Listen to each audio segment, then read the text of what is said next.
لا حول ولا قوة إلا بالله العلي العظيم. أعوذ بالله من الشيطان اللعين الرجيم. بسم الله الرحمن الرحيم. الحمد لله رب العالمين. الصلاة والسلام على سيدنا ونبينا أبي القاسم محمد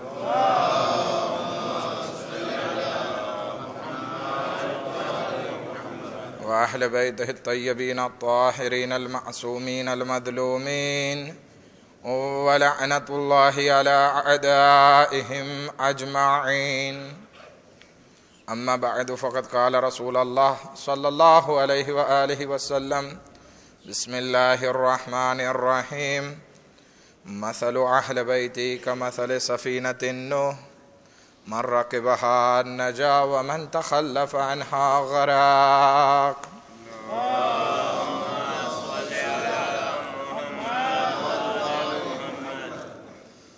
ગઈકાલે આપણે ઇમામે હસન અસ્કરી અલૈહિ સલાતુ વસલામનો લખેલો એક પત્ર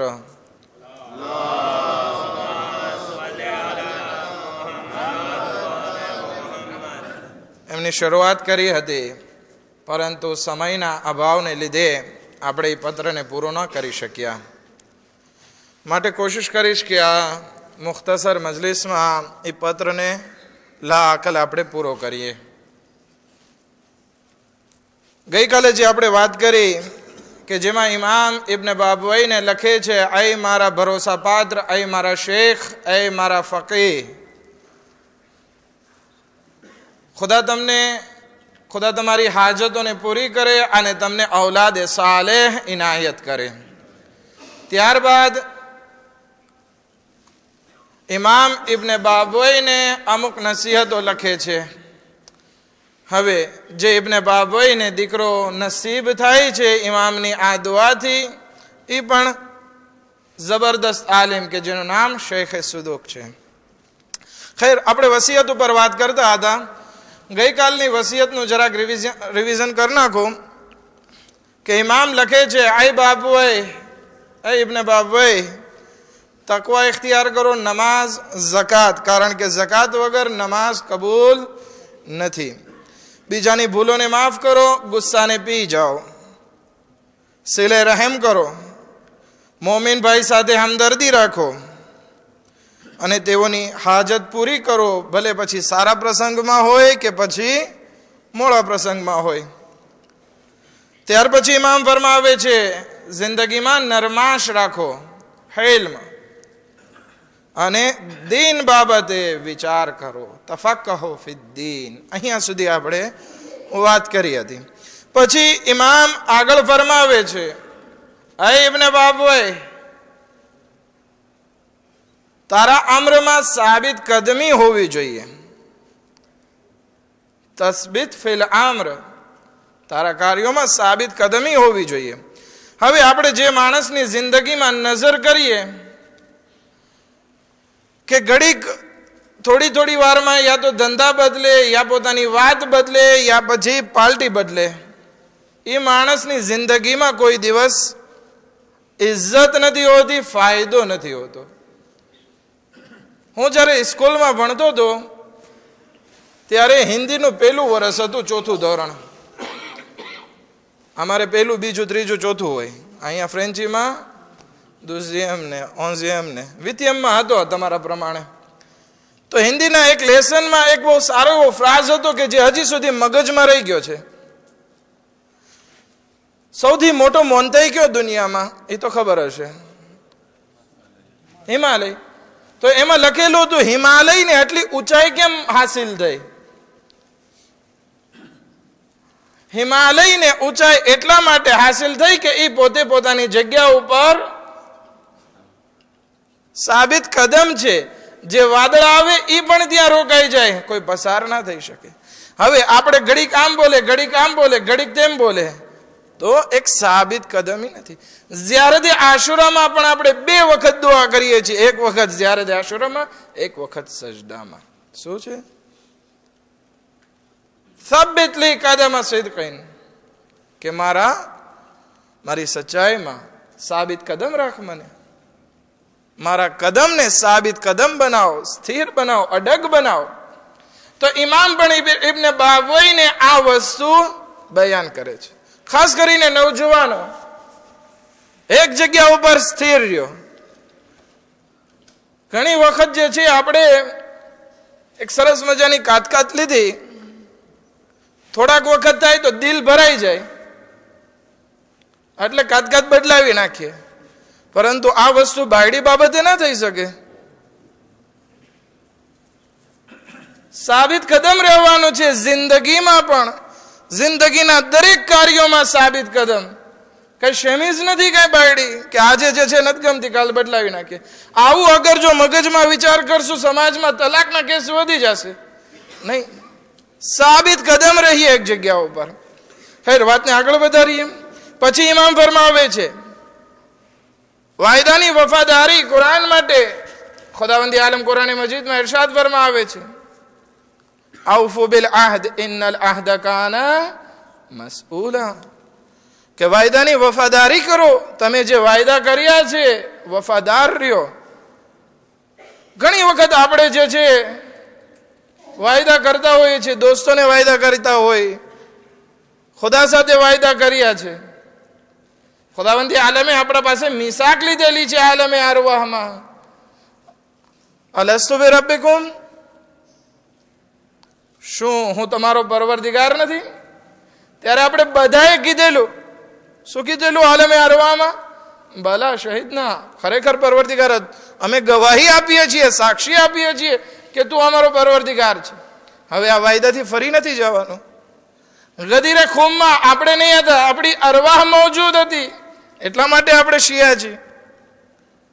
રસૂલે ખુદાએ સવાલ કર્યું હતું અલસ્તુ અવલા બિ અનફુસિકુમ, શું હું તમારા નફસો કરતા બહેતર નથી?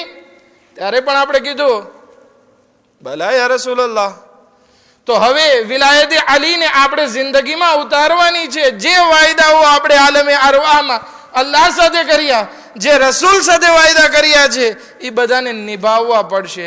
એમ નહીં કે સગવડ હોય ત્યારે નિભાવીએ. અત્યારે ધર્મ થઈ ગયો છે સગવડિયો. ઇમામ પડદે ગૈબમાં જે છે ઇંતજાર કરે છે. શેનો ઇંતજાર કરે છે? કે પોતે ઝુહુર ફરમાવે. ઇમામની એક હદીસ મળે છે કે જ્યારે હું તમારી હાલતને જોઉં છું તો મને એમ થાય છે કે હમણાં જ ઝુહુર ફરમાવી નાખું, હમણાં આવી જાઉં, ઝુહુર કરી અને તમને લોકોને તમારી મઝલુમિયતમાંથી તમને આઝાદ કરું. પરંતુ જ્યારે તમારી હાલતને જોઉં છું તો એમ થાય છે કે તમે મઝલુમ છો, એ બરાબર છો. કારણ કે અગર જો હું ઝોર ફરમાવીશ તો તમે જ મારા મુખાલિફ થઈને ઉભા રહેશો. શું કામ આવું શું કામ થાય છે? કારણ કે ધર્મ થઈ ગયો સગવડિયો. સગવડ હોય ત્યારે આપણે કરે, સગવડ હોય ત્યારે નમાઝ પડે, સગવડ હોય ત્યારે મજલિસમાં આવે, સગવડ હોય ત્યારે ખુમ્સો ઝકાત. એમ ના, જે ખુદાવંદી આલમે આપણી ઉપર વાજિબ કર્યું છે એના ઉપર આપણે અમલ કરવાનો છે. ખૈર, પછી ઇમામ 13મી અને 14મી વસ્તુ ફરમાવે છે અમ્ર બિલ મારૂફ અને નહી અનિલ મુનકર. આપણને એમ થાય તો આગા માટે જ જરૂરી છે, આપણા માટે જરૂરી નથી. ના, દરેકે દરેક ઇન્સાન ઉપર જરૂરી છે કે અમ્ર બિલ મારૂફ કરે અને નહી અનિલ મુનકર. ક્યાંથી શરૂઆત કરીએ? પોતાના નફ્સથી અને પોતાના ઘરથી. હવે ઘરમાં ઘરવાળી પાસે કઈ હાલતું નથી એટલે ગામમાં મોટી મોટી વાત કરશું, ઘરમાં નહીં હાલે. ઘરમાં બાયડી પડદો નહીં પહેરતી હોય, નથી હાલતું, અને બહાર આપણે મોટા મોટા લેક્ચર આપવા કોશિશ કરશું. એ આખરી જમાનાની નિશાની છે. વાત બહુ મીઠી મીઠી હશે પરંતુ અમલથી ડબલું ખાલી હશે. અમ્ર બિલ મારૂફ અને નહી અનિલ મુનકરની વાત ખુદાવંદી આલમ કરે છે. ઇમામે હસન અસ્કરી અલૈહિસ્સલામ કે જેની વિલાદત આપણે આજે મનાવી, એ કહે છે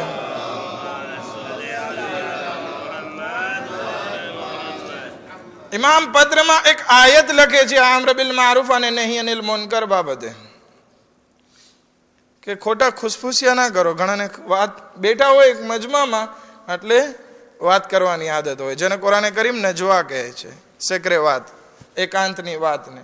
તો કેવી એકાંતની વાતથી બચો, ઘણી ખરી એકાંતની વાતથી બચો. અને પછી અમુક એક્સેપ્શનલ વસ્તુ રાખે છે, જેમાં 3 વસ્તુ રાખે છે કે તમે સદકા માટે વાત કરતા હોય તો તમે ધીરે ધીરે વાત કરી શકો, યા પછી નેકીની ભલામણ હોય, યા પછી કોઈ વચ્ચે સુલહ કરાવી હોય, એ સિવાય નહીં. ઘણાની આદત હોય છે કે નાની નાની બાબતમાં ખુશખુશ કરતા હોય ના, એવું ના. કુરાનની આયત આના નીચે લખે છે અમ્ર બિલ મારૂફ અને નહી અનિલ મુનકર બાબતે. પછી ઇમામ ફરમાવે છે કે દરેક બુરાઈ અને પલીદીથી દૂર રહો. અને આપણને મન થાય છે કે દરેક બુરાઈને આપણે ગળે લગાડીએ. નમાઝે શબની ગઈકાલે વાત કરી અને પછી ઇમામ પત્રમાં લખે છે અમારા શિયાઓને આ વસ્તુનો હુકમ આપો. અય ઇબ્ન બાબોય, અમારા શિયાઓને આ વસ્તુનો હુકમ આપો કે જેથી એના ઉપર અમલ કરે. કેટલી 15 વસ્તુ અત્યાર સુધી બયાન કરી અને ઇમામ તાકીદ કરે છે અય ઇબ્ન બાબોય તમે પણ અમલ કરો અને શિયાઓને અમલ કરવાનું કહો. પછી ઇમામ સબ્રની વાત કરે છે અને ઇમામે ઝમાના અલૈહિ ઇસ્લામના ઝહૂરના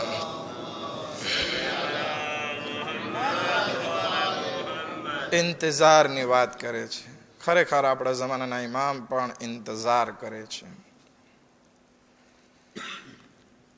અને એમ નથી કે ફક્ત ઇમામે ઝમાના અલૈહિ ઇસ્લામ ઇંતઝાર કરે છે, બલકે ફરિશ્તાઓ પણ ઇંતઝાર કરે છે. એ પણ સૈનિકોના લિબાસ પહેરી અને વાટ જોવે છે કે જેવો ઝહૂરનો વખત આવે ફરિશ્તાઓ પણ મોમિનોની સાથે મળી અને મેદાનમાં ઉતરે. આ વસ્તુ ઇમામે હસન અસ્કરી અલૈહિ ઇસ્લામની જિંદગીથી આપણને મળે છે કે જ્યારે મુતવક્કિલને એમ સમાચાર મળ્યા કે ઇમામે હસન અસ્કરી અલૈહિ સલાતો વસ્સલામ લશ્કર ભેગું કરે છે, તો એ ઇમામને મદીનાથી અહીંયા બોલાવી લે છે સામરા, અને પોતાના લશ્કરની ધાપ બતાવવા માટે શું કરે છે, બધા લશ્કરવાળાઓને કહે છે કે બધા સૈનિકોના કપડાં પહેરી લ્યો. ત્યારે કંઈ લડાઈનો જમાનો નહોતો, તેમ છતાં ફૌજીને બધાને કપડાં પહેરાવ્યા. અને પછી ઇમામની સામે બધાને હુકમ આપે છે કે તમે એક એક ડોલ માટી એક જગ્યા ઉપર બધા ભેગી કરે. એ બધા એક એક ડોલ માટી ભેગી કરે છે તો મોટો મોંતે થઈ ગયો. પછી મુતવક્કિલ ઇમામે હસન અસ્કરી અલૈહિ ઇસ્લામને લઈને ઉપર જાય છે અને કહે છે કે આ જોયું છે મારું લશ્કર કેટલું મોટું છે? જ્યાં સુધી નજર જાય લશ્કર જ દેખાતું હતું. ઇમામ કે માશાઅલ્લાહ બહુ મોટો લશ્કર છે. ત્યારે મુતવક્કિલ કહે છે કે મેં સાંભળ્યું છે કે તમે મારા ખિલાફ જે છે એ ખુરૂજ, બગાવત, ઇન્કિલાબ, રિવોલ્યુશનની તૈયારી કરો છો. આ ધ્યાન રાખજો, અમારું લશ્કર એવું છે, એક હુકમ આપું તો કત્લે આમ કરી શકે છે. ઇમામ કે મારું લશ્કર જોવું છે?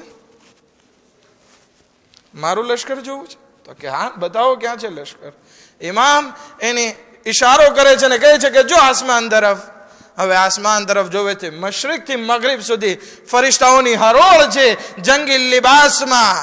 ઇમામ કહે છે એક ઇશારો કરું તારી આખી હુકુમતને બરબાદ કરી શકે છે. આપણે એમ વિચારીએ છીએ કે ઇમામે ઝમાના અલૈહિ ઇસ્લામ મજબૂર છે, શું આપણા અમાલને નથી જોતા? દર મંગળવારે આપણા અમાલ જે છે ઇમામની ખિદમતમાં પેશ કરવામાં આવે છે. ઇમામ ચાહે તો 1-2 ફરિશ્તાને મોકલે અને આપણો જનાઝો કાઢી શકે છે, પરંતુ નહીં. ઇમામ શું કરે છે? જ્યારે આપણા નેક અમાલને જોવે છે તો ખુશ થાય છે અને દુઆ આપે છે.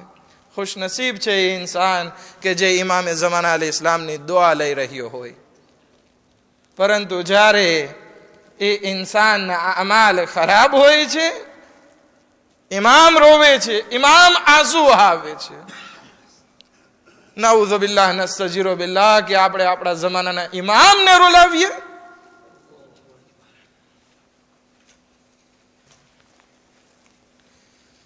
પછી ઇમામ આખરી વાત લખે છે કે અમારા શિયાઓને સબ્રનો હુકમ આપો, કારણ કે આખરી જમાનામાં મુસીબતો વધારે છે, સબ્ર કરો. અને એક દિવસ આવશે, ઇમામ કુરાનની આયત લખે છે કે અલ્લાહની જમીન કે જે ખુદા પોતાના બંદાઓમાંથી જેને ચાહે પોતાના વારિસ બનાવે, અને આકિબત તો મુત્તકીન માટે જ છે. પછી ઇમામ લખે છે, એ ઇબ્ન બાબોય, તમારા ઉપર અને મારા તમામ શિયાઓ ઉપર જે છે એ મારા સલામ થાય. વસલ્લલ્લાહુ અલા મુહમ્મદિન વ આલિહ.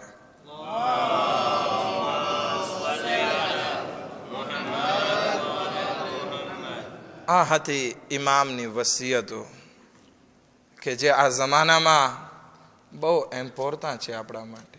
એક એક વસ્તુ તરફ ઇમામ ભાર મૂકે છે. પરંતુ હવે આપણા માટે છે કે આપણે કઈ રીતે આના ઉપર અમલ કરી જમાનાના ઇમામને ખુશ કરીએ.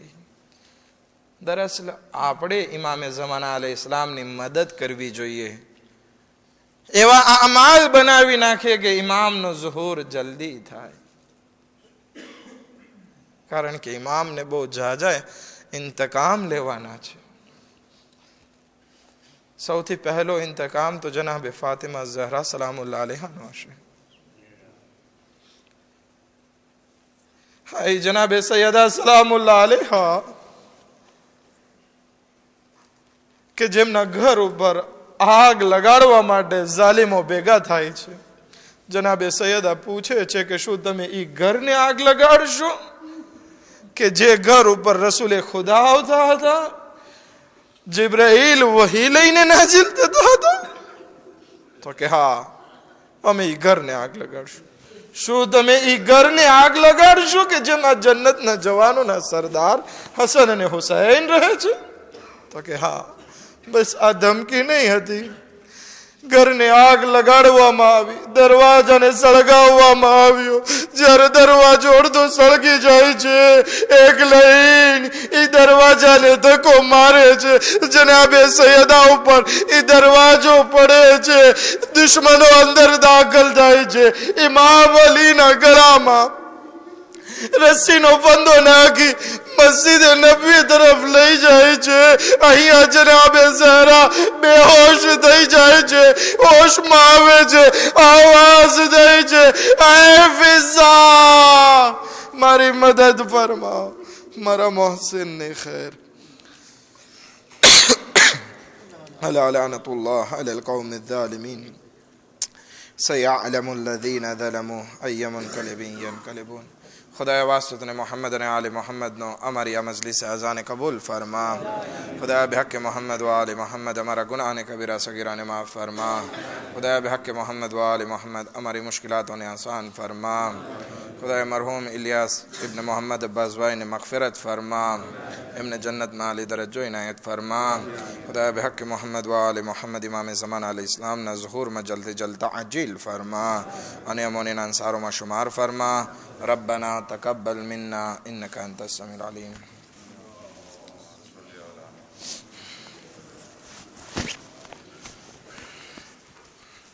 بسم الله الرحمن الرحيم.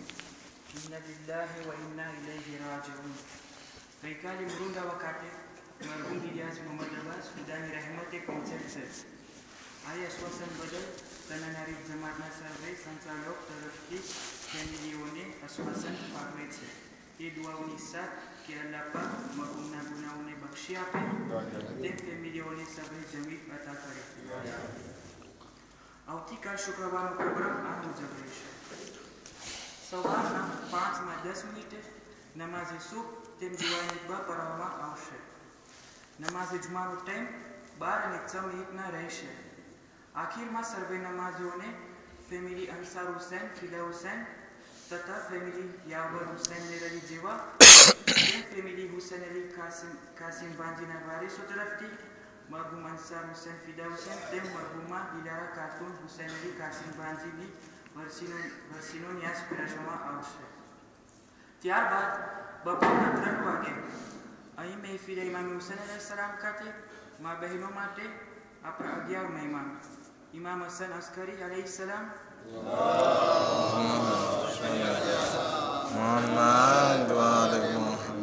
વિલાદતની મહેફિલ બરપા કરવામાં આવશે. રવિવાર તારીખ 24 ફેબ્રુઆરીના સવારના 10 વાગે નવી કબ્રસ્તાને ભાઈઓ માટે મજલિસ બરપા કરવામાં આવશે. ગુરુવાર તારીખ 28 ફેબ્રુઆરીનો પ્રોગ્રામ આ મુજબ રહેશે. સાંજના 6 વાગે મસ્જિદમાં ભાઈ બહેનો માટે દુઆ કુમેર